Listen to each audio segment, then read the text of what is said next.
की धरा को भी नमन करता हूं। यह वह धरती है जहां कड़ कड़ में वीरता की गाथाएं समाई हुई हैं। शौर्य, पराक्रम और त्याग की अमर कहानियों से यहां का इतिहास भरा पड़ा है। राजस्थान की इस धरती ने सदैव भारत की सैन्य परंपरा को आगे बढ़ाया है। इसे शक्ति और गरिमा प्रदान की है इस राजस्थान की धरती ने। यहां के वीरों ने भारत माता की सेवा में अपने जिस्म का रक्त बहाया है।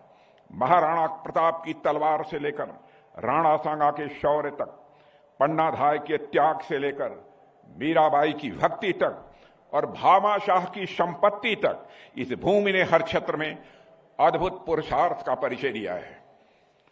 साथियों, यहां के सभी समुदायों के वीरों ने सेना में अपनी अमिट छाप छोड़ी है। आज भी राजस्थान के अनगिनत युवा सेना के विभिन्न रेजिमेंट्स में सेवारत हैं और देश की सीमाओं पर अपनी जान की बाजी लगाए हुए हैं। इस वीरभूमि पर थल सेना दिवस के इस आयोजन पर मैं आप सभी को, खासकर आयोजकों को बधाई देता हूं। और जब यहां के ऐतिहासिक किलों, महलों और स्मारकों को हम देखते हैं तो हमें एक ऐसी विरासत के दर्शन होते हैं जो सैकड़ों वर्षों से मिलिट्री कैपेसिटी, स्ट्रेटजी और करेज का पोषण करती आई है। ऐसे में शौर्य भूमि पर शौर्य संध्या का उत्सव मनाना, मैं मानता हूं, वास्तव में हमारे वीर सैनिकों के प्रति यह सच्ची श्रद्धांजलि है। साथियों, 15 जनवरी का यह दिन भारतीय इतिहास में स्वर्ण अक्षरों में अंकित है। सन 1949 में आज ही के दिन इंडियन आर्मी ने पहली बार एक भारतीय सेनापति के नेतृत्व में कदम रखा। General KM. करियप्पा ने भारतीय सेना के पहले कमांडर इन चीफ के रूप में पदभार ग्रहण किया। वह घटना अपने आप में औपनिवेशिक मानसिकता से मुक्ति का, स्वाभिमान और स्वाधीनता की प्रतीक थी। तब से लेकर आज तक यह दिवस हमारे लिए केवल एक समारोह भर नहीं रहा, यह संकल्प का दिवस है। यह हमारे आत्म मंथन का अवसर है कि हमने अपने उन प्रोटेक्टर्स को, रक्षकों को के लिए क्या किया जिन्होंने हमारे सब कुछ अपना न्यौछावर कर दिया। वही भावना आज तक हमारी सेना में चली आ रही है। इसका एक नया और सशक्त उदाहरण हमें ऑपरेशन सिंदूर में भी देखने को मिला है। इस अभियान में भारत ने सिर्फ अपनी सैन्य ताकत ही नहीं दिखाई, बल्कि अपने राष्ट्रीय स्वभाव का भी परिचय दिया है।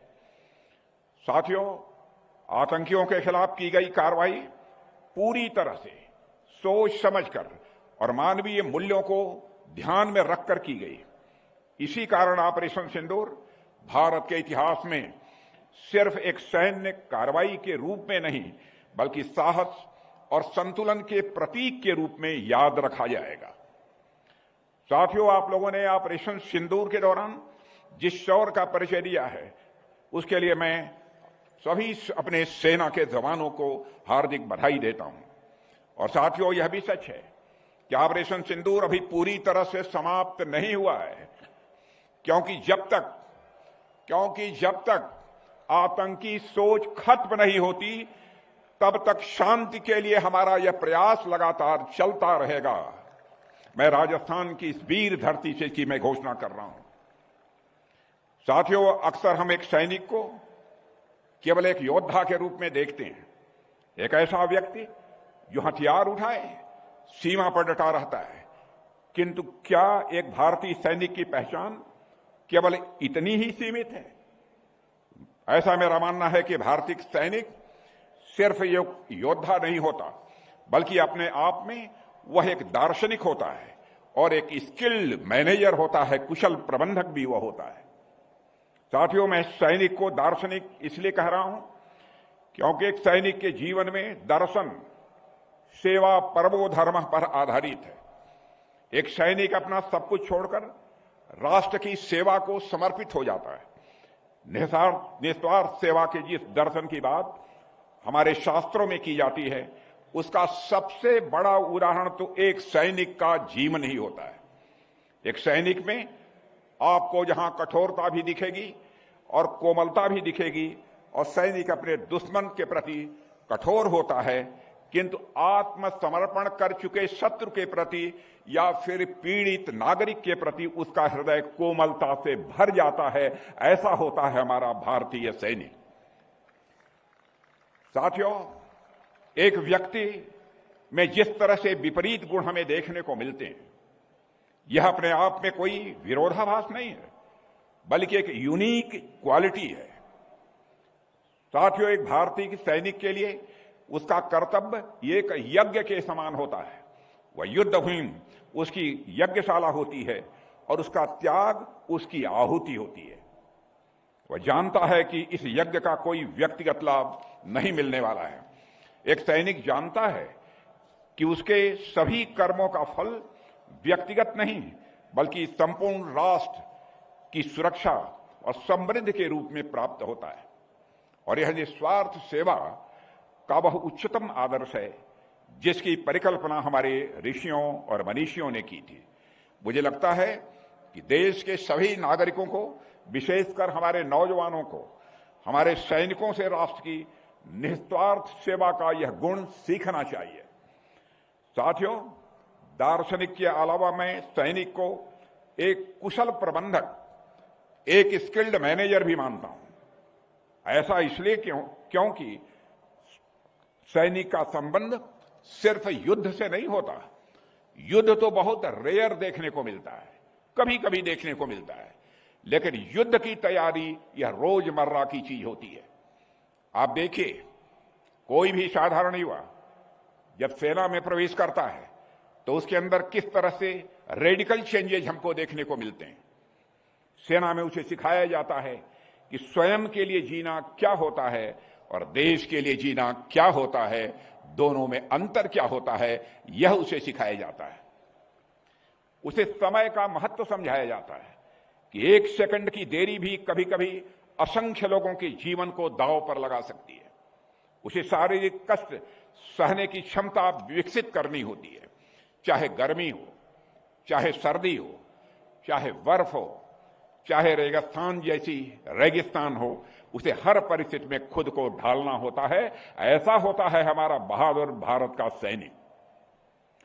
साथियों, इन सबसे भी महत्वपूर्ण बात, उसे टीम वर्क सिखाया जाता है। और यह मेरा सौभाग्य है कि एक रक्षा मंत्री के रूप में मुझे सेना को बेहद नजदीकी से देखने का और ऑब्जर्व करने का अवसर भी मिला है। और मैंने हमेशा देखा है, सेना में मैं नहीं बल्कि हम होता है। यहां पर्सनल कुछ नहीं होता, यहां व्यक्तिगत कुछ नहीं होता, यहां सब कुछ सेना का होता है। कोई भी निर्णय व्यक्तिगत नहीं होता, कोई भी जीत व्यक्तिगत नहीं होती, सब कुछ सामूहिक होती है। सही मायने में सेना की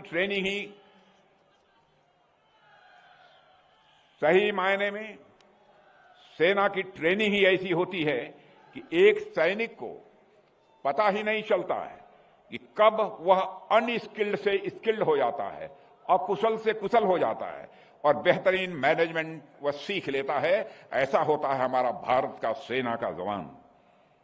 साथियों, भारतीय सेना अपने आप में देश के लिए, हमारे नागरिकों के लिए, हमारे युवाओं के लिए कई मायनों में यह मिसाल है। कोई भी जब इंडियन आर्मी को देखता है तो यहां हमें पूरा भारत दिखाई देता है। भारतीय सेना अपने आप में विविधता में एकता का सजीव उदाहरण है। यहां देश के कोने कोने से आए नौजवान अलग अलग भाषाएं बोलते हुए, अलग अलग खान पान और पहनावे के साथ एक साझा लक्ष्य के लिए वह एकजुट हो जाते हैं और दुश्मन का मुकाबला करते हैं। सेना की किसी भी रेजिमेंट में आप चले जाइए, आपको कई राज्यों के नौजवान एक साथ दिखाई देंगे। वे एक दूसरे के त्योहार भी मनाते हैं, एक दूसरे की भाषा भी सीखते हैं, एक दूसरे के संकट में सहायक भी बनते हैं। सेना ने भारत की सामाजिक एकता को मजबूत करने में एक अतुल्य योगदान दिया है, यह मैं विश्वास के साथ कह सकता हूं।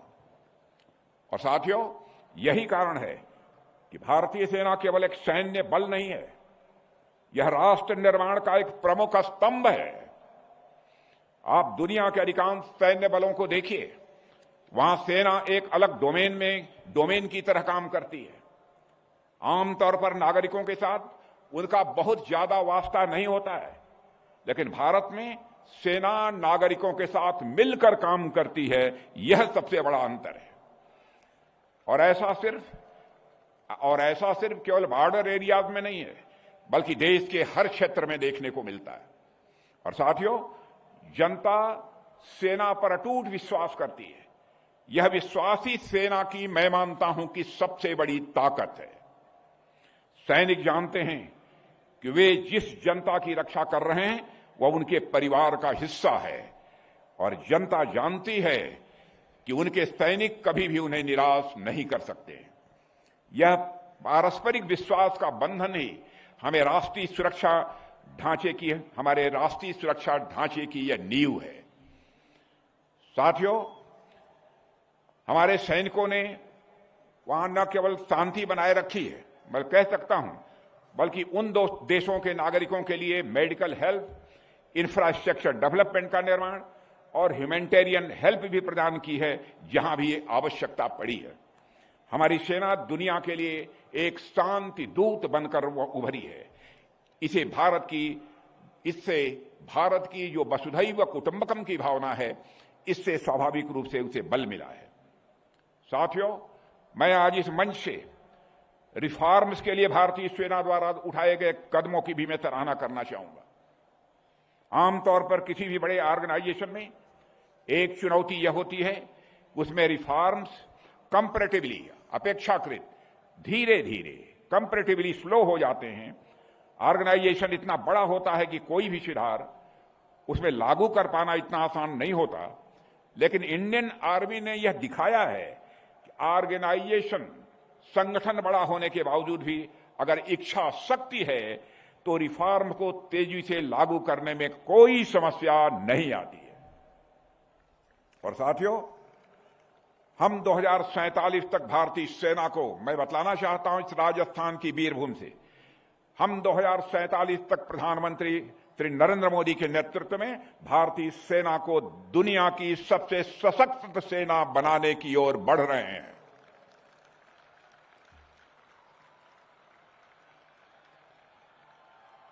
और इसके लिए मेरे साथियों, आप सबकी तारीफ होनी चाहिए कि आप अभी से लेकर 2047 तक के रोड मैप को ध्यान में रखकर आगे बढ़ रहे हैं। साथियों, इस समय हमारे आसपास दुनिया की जो स्थिति चल रही है उससे हम सभी वाकिफ हैं। हम एक ऐसे दौर से गुजर रहे हैं जहां स्थापित धारणाएं, एस्टैब्लिश्ड नोशंस, या टूट रहे हैं या तोड़े जा रहे हैं। दुनिया अनसर्टेनिटी के दौर से गुजर रही है। ऐसे में यह बात तो पूरी तरह से स्पष्ट है कि सेनाओं का मजबूत रहना तथा सेनाओं का मॉडर्नाइज और आत्मनिर्भर रहना किसी भी देश के अस्तित्व के लिए जितना आज महत्वपूर्ण हो चुका है, उतना पहले कभी नहीं रहा है। ऐसी स्थिति में सेनाओं का मजबूत रहना यह सर्वोपरि है। दूसरी ओर जो इंटर सर्विसेज लिंकेजेज हैं, उनको भी लगातार मजबूत करना होगा मेरे साथियों, क्योंकि जैसे युद्ध के डायमेंशंस का विस्तार हो रहा है, उसे देखते हुए अब कुछ भी अप्रत्याशित, अनएक्सपेक्टेड नहीं रह गया है। जिन बातों को पहले सिर्फ एक साधारण आर्थिक गतिविधि, इकोनॉमिक एक्टिविटी के रूप में देखा जाता था, स्ट्रेटजी के तहत आज उनका भी महत्व बहुत बढ़ गया है। हमारी सेनाएं हमारी प्राइमरी स्ट्रेंथ हैं, हमारी प्राथमिक ताकत हैं। इसलिए आपका सबके साथ फॉरवर्ड लुकअप कोलैबोरेशन यह आवश्यक है। और साथियों, हमने सेनाओं में महिलाओं की भूमिका को बढ़ाने में भी कई सकारात्मक प्रयास किए हैं। पारंपरिक रूप से महिलाओं को सेनाओं में सपोर्ट आर्म्स के रूप में बहाल किया जाता रहा है पहले, लेकिन प्रधानमंत्री जी का यह विजन रहा है कि महिलाओं की भूमिका को बढ़ाया जाए। इसलिए धीरे धीरे हमने इस दिशा में कदम उठाया है। मैं समझता हूं कि राजस्थान वासियों के द्वारा इसका स्वागत किया जाना चाहिए। लेकिन जितनी तेज तालियां होनी चाहिए उतनी तेज तालियां नहीं हुई महिलाओं के नाम पर। नारी सम्मान यह राजस्थान की परंपरा रही है। इसलिए धीरे धीरे मेरे साथियों, धीरे धीरे हमने इस दिशा में भी कदम उठाए हैं। धीरे धीरे इस दिशा में भी हमने कदम उठाए हैं। आर्मी में हमने 60 सर्विस कमीशन से कमीशन्ड महिलाओं को परमानेंट कमीशन में कन्वर्ट करने का प्रोविजन कर दिया है और जेंडर इक्वलिटी के एक बड़े मुद्दे को दूर किया है। नेशनल डिफेंस एकेडमी में ने एक महत्वपूर्ण कदम उठाते हुए 2021 में हमारी बेटियों के एडमिशन की भी शुरुआत कर दी है। यह हमारे लिए कोई आसान कदम नहीं था। कई प्रकार की ट्रेडिशनल और कल्चरल बाधाएं हमारे सामने थीं। यह बाधाएं आज भी हमारे समक्ष मौजूद हैं, परंतु हमारा प्रयास है कि हम लगातार इसी तरह महिलाओं को आर्म्ड फोर्सेज में ऐसे वातावरण प्रदान करें जिसमें उनको इक्वल अपॉर्चुनिटी मिले, यानी समान अवसर मिले। मेरे साथियों, मैं थल सेना दिवस के इस अवसर पर सेना में आने की इच्छा रखने वाले, मैं समझता हूं यहां बहुत सारे जो युवा बैठे हैं उनमें से बहुत नौजवानों की यह इच्छा होगी। इसलिए मैं यह बात कह रहा हूं कि मैं थल सेना दिवस के इस अवसर पर सेना में आने की इच्छा रखने वाले सभी युवाओं से भी एक विशेष अपील करना चाहता हूं। सेना में होना दूर से देखने पर भले ही एक नौकरी जैसा लगता है, लेकिन वास्तव में यह एक नौकरी से कहीं ज्यादा बढ़कर है। यदि आपके अंदर देश के प्रति प्रेम है, यदि आप चुनौतियों से लड़ना चाहते हैं, यदि आप अपने व्यक्तित्व को मजबूत करना चाहते हैं, तो सेना आपके लिए सर्वोत्तम क्षेत्र है। यह मैं राजस्थान के नौजवानों से कहना चाहता हूं। और मेरे साथियों, सेना में जाने के लिए केवल शारीरिक बल ही पर्याप्त नहीं है।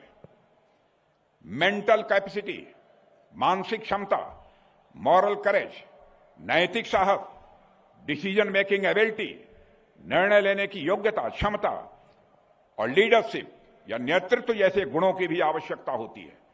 और इन सारी चीजों को मैं देखता हूं तो मैं कह सकता हूं कि राजस्थान के नौजवानों में यह सारी चीजें मुझे देखने को मिलती हैं। और आप इन गुणों को विकसित करें। आप सभी अपने शिक्षा पर भी ध्यान दें, खेलों में भाग लें, लेकिन अनुशासन में रहें। देश के प्रति अपनी जिम्मेदारी को आप समझें। सेना आपको वह सब कुछ दे सकती है जो एक नौजवान चाहता है। आपको यहां एडवेंचर भी मिलेगा। सैनिकों की तो डेली लाइफ ही अपने आप में एक एडवेंचर है। आपको यहां सम्मान भी मिलेगा, देश सेवा का अवसर भी मिलेगा और आपको एक उज्जवल भविष्य भी मिलेगा। मेरे साथियों, आज का दिन देश के लिए भी एक गर्व का दिन है, लेकिन गर्व के साथ साथ नागरिकों की कुछ जिम्मेदारी भी बनती है। हमारे सैनिकों ने हमारे लिए जो कुछ भी किया है उसके प्रति हमारा कर्तव्य है कि हम उनके परिवारों का ध्यान रखें, ख्याल रखें। हमारा कर्तव्य है कि हम राष्ट्र की एकता और अखंडता को बनाए रखें ताकि हमारे सैनिकों का बलिदान किसी भी सूरत में व्यर्थ न जाने पाए। हमारा कर्तव्य है कि हम देश की प्रगति में योगदान दें, क्योंकि एक समृद्ध और शक्तिशाली राष्ट्र ही अपनी सेना को सबल बना सकता है। हमारी सरकार भी सैनिकों के प्रति अपनी इस जिम्मेदारी को अच्छी तरह समझती है। हमारे प्रधानमंत्री जी के नेतृत्व में हमने हमेशा राष्ट्रीय सुरक्षा और सेना की क्षमताओं को सशक्त बनाने पर ध्यान दिया है। आमतौर पर किसी भी गवर्नमेंट एक्सपेंडिचर से पहले, सरकारी खर्च से पहले कई लेवल्स पर यह परखा जाता है कि जो संसाधन की रिसोर्सेज की आवश्यकता क्यों है, उसका उपयोग कहां होगा और कितना आवश्यक है। लेकिन जब बात भारतीय सेना की आती है तो देश की सुरक्षा को सर्वोपरि मानते हुए सेना की मजबूती के लिए कोई भी आवश्यक खर्च करने से पहले कभी संकोच नहीं किया जाता है।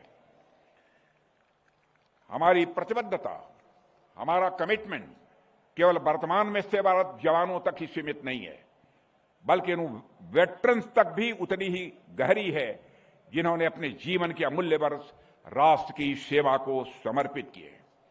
जो कुछ भी सरकार हमारे वेटरन्स के लिए करती है, मैं समझता हूं कि वेटरन्स के ऊपर कोई एहसान नहीं है, बल्कि सरकार अपने कर्तव्य का, अपनी जिम्मेदारी का वह निर्वाह करती है। मेरे बहनों भाइयों, साथियों, आज का दिन अपने आप में एक विशेष महत्व रखता है। आज 15 जनवरी को हम भारतीय थल सेना दिवस मना रहे हैं और ठीक एक दिन पहले 14 जनवरी को हमने वेटरन्स डे मनाया। कल ही अपने सारे वरिष्ठ वेटरन्स को बड़ी संख्या में मैंने दिल्ली में ही संबोधित किया था। उनसे मिलकर मुझे अनुकूल संवेदना हुई है, बेहद खुशी हुई है। आज भी भले ही उनकी आयु 75 और 80 की हो गई होगी, लेकिन साथ जवानी में जो उनका हौसला था, आज भी इस उम्र में भी उनका हौसला उसी तरह कायम है। साथियों, आज यह दोनों भारतीय थल सेना दिवस और वेटरन डे जो 14-15 यह बिल्कुल एक दिन के अंतर पर हैं। यह केवल एक संयोग नहीं है, बल्कि यह दिखाता है कि हमारे लिए वर्तमान में सीमा पर तैनात सैनिक जितने महत्वपूर्ण हैं, उतने ही महत्वपूर्ण वे हमारे वेटरन्स भी हैं जिन्होंने अतीत में देश की रक्षा की जिम्मेदारी निभाई है। साथियों, हम ईश्वर से यही प्रार्थना करते हैं कि वह हमें